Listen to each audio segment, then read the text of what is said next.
Welcome to the Hypergiant Media channel. I'm Mark, your GM for the day. Today we're going to go over combat in 6th edition of Shadowrun. I'm going to hit on just a few of the basics, how combat works. I'll try not to comment on the new system itself and just focus on how combat works in the new system. Let me see if I can live up to that. That's a bold statement. So, some of you have seen some 6th edition stuff. It's been out for a little bit.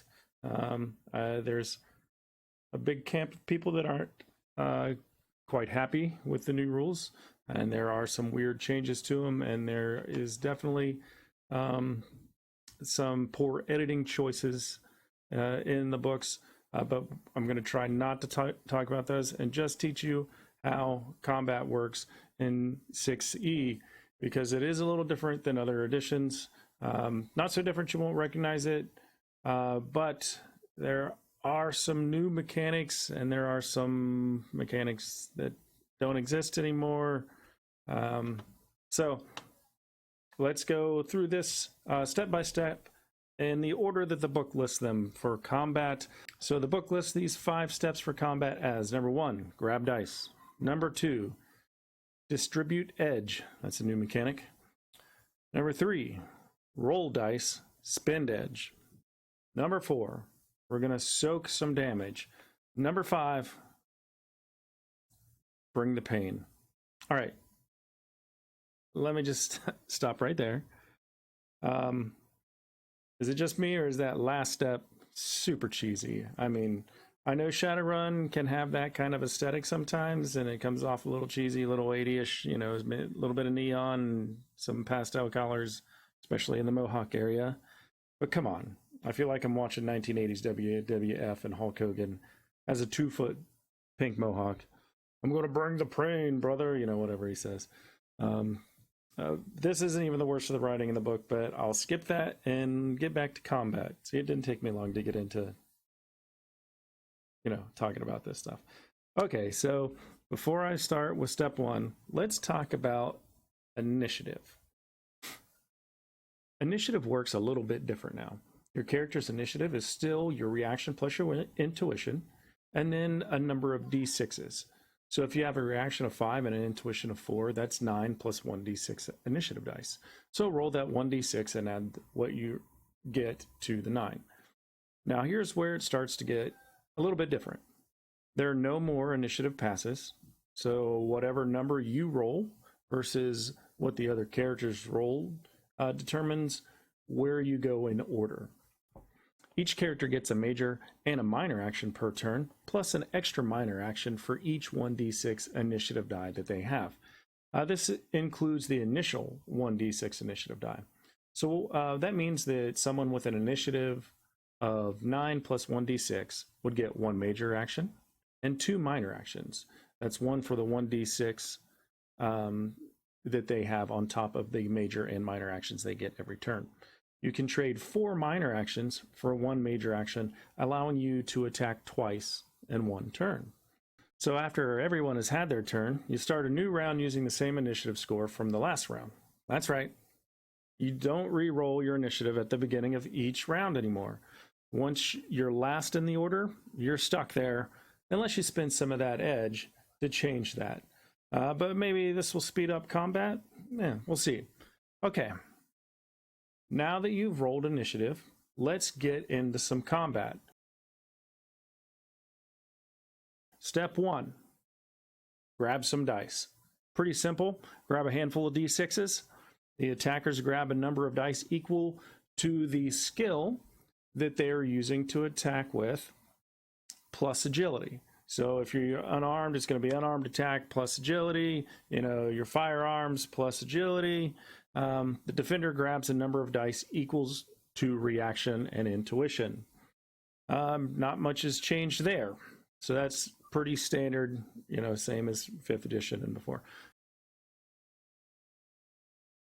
Step 2, distribute edge. This is new to the Shadowrun system. Not the edge part. There was always edge, and there were always things you could do with edge. Now you can actually gain new edge points due to certain stats that your gear or yourself has. First thing to do in this step is to compare your attack rating to your defense rating. That's AR and DR.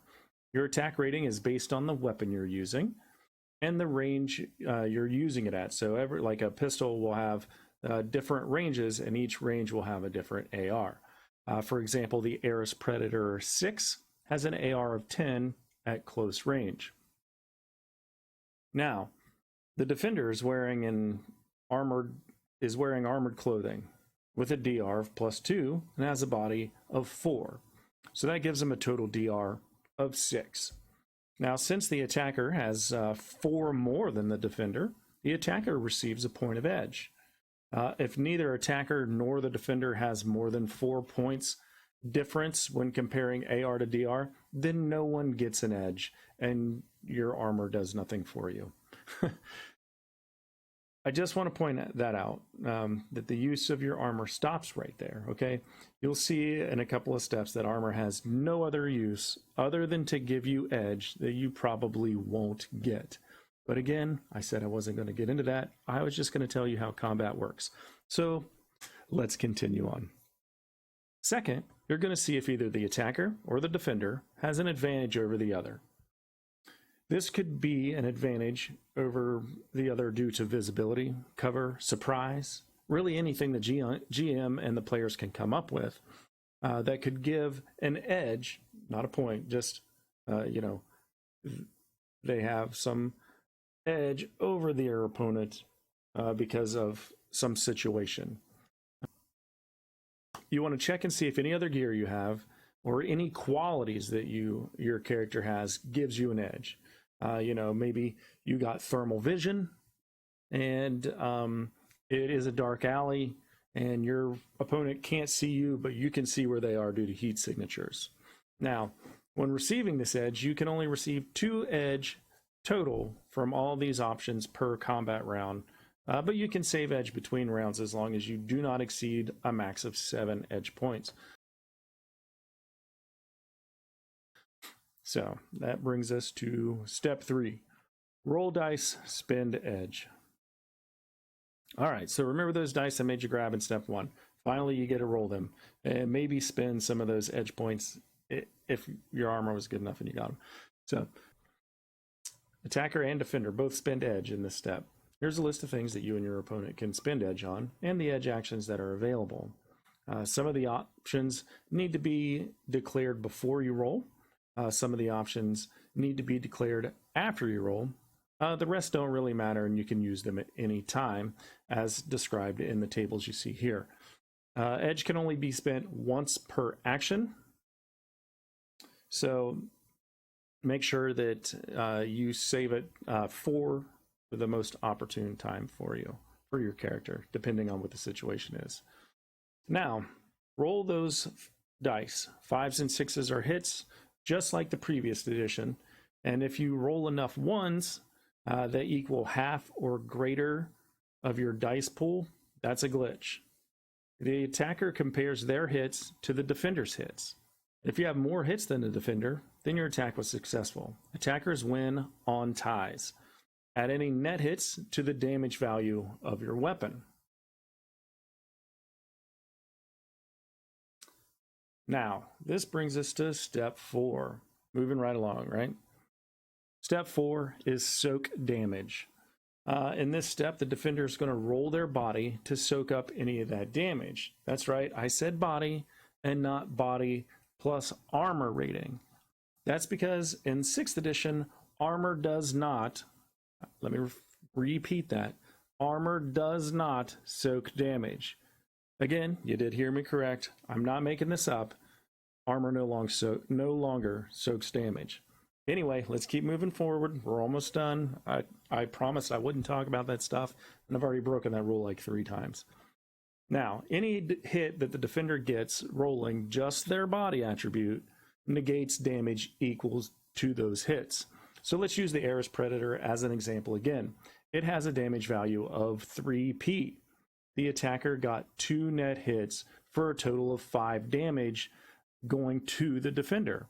The defender has a body of 4. They roll 4 dice, get 1 hit, that means they're soaking 1 damage, but they're taking the other 4 damage. Not a good start to the fight. All right. That brings me to step 5. Bring the pain, brother. Oof, that's just... There's some... Yeah, okay. Moving. Step 5, bring the pain. I'm not going to comment anymore on that. Applying that 4 damage from step 4 is the final act of your turn. Then the initiative passes to the next person in line. Well, that's it. That's all of step 5. You take that 4 damage, you mark it on your character sheet. Next. And that's the basic how combat works in 6th edition. There are some other features of combat that can be used, and it makes it a little more advanced, and it goes into some detail in the book. I didn't want to get into the advanced, actions and things you can do in combat. I just wanted to let you know how things have changed and how 6th edition works in combat. It seems to... I personally haven't even played it yet. We're still running 5th edition in all our games. So we'll see how it works out. If you have played, leave us a comment and let us know what you think of combat in the 6th world with the new 6th edition. And I do want to thank everybody for watching. Don't forget to subscribe here and keep checking back for more videos. The next one I'm going to do is how magic works in the new 6th edition system. And check our Twitch channel also. We do some live role playing of some games. We're doing D&D, and we do some Savage World stuff, and maybe we'll get into some Shadowrun, and you can actually see how 6th edition is working. But always check back and see what's going on. As always, we appreciate you guys watching. Have a great day.